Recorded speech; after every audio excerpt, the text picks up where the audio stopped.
കളി കഴിഞ്ഞിട്ടും ഇത്രയും ദിവസമായിട്ടും വീഡിയോസ് ഒന്നും ചെയ്യാതിരുന്നത് എന്ത് പറയാനാണ്? ഒന്നും പറയാനില്ല പ്രത്യേകിച്ച്. അതുകൊണ്ടിട്ടാണ് വീഡിയോ ചെയ്യാതിരുന്നത്. കാരണം ഞാനിങ്ങനെ ആലോചിക്കുകയാണ് വീഡിയോ ചെയ്യാനായിട്ട്, വീഡിയോയിൽ എന്ത് പറയും, എന്താ പറയാനുള്ളത്. നമ്മുടെ മാനേജ്മെന്റ് പറഞ്ഞിരുന്നത് 3 ടീമിന്റെ പേരായിരുന്നു. അതായത് ഒന്ന് ഡൽഹി, പിന്നെ ഒന്ന് ഒഡീഷ, പിന്നെ ഒന്ന് മുഹമ്മദൻസ്. ഈ 3 പേരായിട്ട് നമ്മൾ ജയിക്കും, നമ്മൾ എന്തായാലും റെലഗേറ്റ് ആവില്ല, നമ്മുടെ ഈ വർഷത്തെ പ്ലാൻ എന്ന് പറയുന്നത് റെലഗേറ്റ് ആവാതിരിക്കുക എന്നുള്ളതാണ് എന്നായിരുന്നു. അപ്പൊ അതിൽ ഒരെണ്ണം പാളിയിരിക്കുന്നു. നമ്മൾ ഡൽഹി ആയിട്ട് പരാജയപ്പെട്ടിരിക്കുന്നത്, 2 ഗോളിന് പരാജയപ്പെട്ടിരിക്കുന്നു. അപ്പൊ അതും നമ്മുടെ പ്ലാനിൽ ഇല്ലാത്ത ഐമൻ അവിടെ ഗോൾ അടിച്ചിരിക്കുന്നു, അടിച്ച് കിട്ടി എന്നുള്ളതാണത്. അപ്പോ അത് പോട്ടെ. അതുപോലെ തന്നെ ഇനി ഉള്ളത് ഒഡീഷ ആൻഡ് മുഹമ്മദൻസ് ആണ്. ഒഡീഷയായിട്ട് തോക്കും എന്നുള്ളത് ഉറപ്പാണ്. പിന്നെ മുഹമ്മദൻസ് ആണെങ്കിൽ നമ്മളെക്കാൾ നന്നായിട്ട് അവർ കളിക്കുന്നുണ്ട്.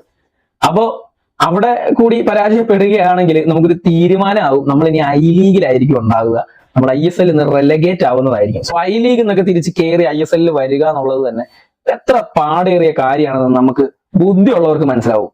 അപ്പോ ഇങ്ങനത്തെ സ്ട്രഗിൾ ആണ് നമ്മൾ ചെയ്യുന്നതെങ്കിൽ ഐ ലീഗിൽ പോയിട്ട് എങ്ങനെ ചാമ്പ്യൻസ് ആവാനാണ്, എങ്ങനെ തിരിച്ചു വരാനാണ്, എങ്ങനെ പ്രൊമോട്ടായി വരാനാണ് അറിയില്ല. അപ്പോ നമുക്കിനിയിപ്പം കളിയെ പറ്റിയിട്ടൊന്നും പറയാനില്ല, നമ്മൾ പറഞ്ഞിട്ട് കാര്യവുമില്ല. കാരണം നമുക്കിനിയും പറയാൻ പറ്റും ഇന്ന പ്ലെയർ കളിക്കുന്നില്ല, ഇന്ന പ്ലെയറിനെ അവിടെ മാറ്റിയിടണം, ഇന്ന പ്ലെയറിനെ ബെഞ്ചിൽ നിന്ന് ഫസ്റ്റിൽ വേണമെങ്കിൽ കൊണ്ടുവരണം, അല്ലെങ്കിൽ ആഷ്ലി വെസ്റ്റ്വുഡിന് ടൈം കൊടുക്കണം, പുള്ളി വന്നല്ലേ ഉള്ളൂ. ഇങ്ങനെയുള്ള ഒരു സ്റ്റേറ്റ്മെന്റുകൾക്ക് ഇവിടെ യാതൊരു വാല്യൂവും ഇല്ല എന്നുള്ളതാണ്. നമുക്കിനിയിപ്പം ചെയ്യാനുള്ളത് ഇത്ര മാത്രമാണ്. നമുക്കറിയില്ല, നമ്മൾ മിക്കവാറും ആയിരിക്കും നമ്മൾ റെലഗേറ്റ് ആവും എന്നുള്ള കാര്യം ഏകദേശം ഉറപ്പിച്ചു തന്നെ നിൽക്കുകയാണ് ഞാൻ. 99.9% നമ്മൾ റെലഗേറ്റ് ആയിരിക്കും എന്നുള്ളത് തന്നെയാണ് എനിക്ക് പറയാനുള്ളത്. അപ്പൊ നമുക്ക് റെലഗേറ്റ് ആയി പോയാലും പിന്നീട് ഈ ക്ലബ്ബ് നിലനിൽക്കുക എന്നുള്ളത് നമ്മുടെ ഫാൻസിന്റെ ഒരു ഉത്തരവാദിത്തമാണ്, നമ്മുടെ ആവശ്യമാണ്. സോ അതുകൊണ്ട് ഈ ടീം വീണ്ടും തിരിച്ചു കയറി വരണമെങ്കിൽ, അല്ലെങ്കിൽ ഈ ടീം എന്തെങ്കിലുമൊക്കെ അച്ചീവ് ചെയ്യണം എന്നുണ്ടെങ്കിൽ ആദ്യം നമുക്ക് ഈ മാനേജ്മെന്റിനെ ഇവിടുന്ന് പറപ്പിക്കുക എന്നുള്ളതല്ലാതെ വേറെ ഓപ്ഷൻ ഇല്ല. സോ അവന്മാരായിട്ട് ഇറങ്ങി പോകും എന്ന് എനിക്ക് തോന്നുന്നില്ല. അവന്മാരെ എങ്ങനെ പുകച്ച് പുറത്ത് ചാടിക്കാം, എങ്ങനെ തുരത്താം എന്നുള്ളത് മാത്രമാണ് നമ്മൾ ഇനി ചിന്തിക്കേണ്ടത്. സോ നമ്മളുടെ പ്രൊട്ടസ്റ്റും കാര്യങ്ങളൊക്കെ കൂടുതൽ ശക്തി കൂട്ടുക എന്നുള്ളതാണ്, അല്ലാതെ വേറെ ഓപ്ഷൻ നമുക്കില്ല. ഇവന്മാരെ എന്താ ചെയ്യേണ്ടതെന്ന് അറിയില്ല. എന്താ പറയാ, ഒരു യഥാർത്ഥ ഒരു അഗ്രസീവ് ആയിട്ടുള്ള, അല്ലെങ്കിൽ ഭയങ്കരമായിട്ട് ടീമിനെ അത്ര കണ്ട് അകമഴിഞ്ഞ് സ്നേഹിക്കുന്ന ഒരു ഫാൻ എന്ന രീതിയിലൊക്കെ നമ്മൾ നാട്ടുമ്പുറത്തൊക്കെ നിന്ന് ചിലര് ടീമിനെ കളിയെ പറ്റിയൊക്കെ പറയത്തില്ല, അതേ രീതിയിൽ പറയുകയാണെങ്കിൽ ഇവന്മാരെ തല്ലുകൊടുത്തിട്ടെങ്കിൽ തല്ലുകൊടുത്ത് ഇവന്മാരെ ഇവിടുന്ന് പറഞ്ഞു വിടേണ്ട സമയമായി.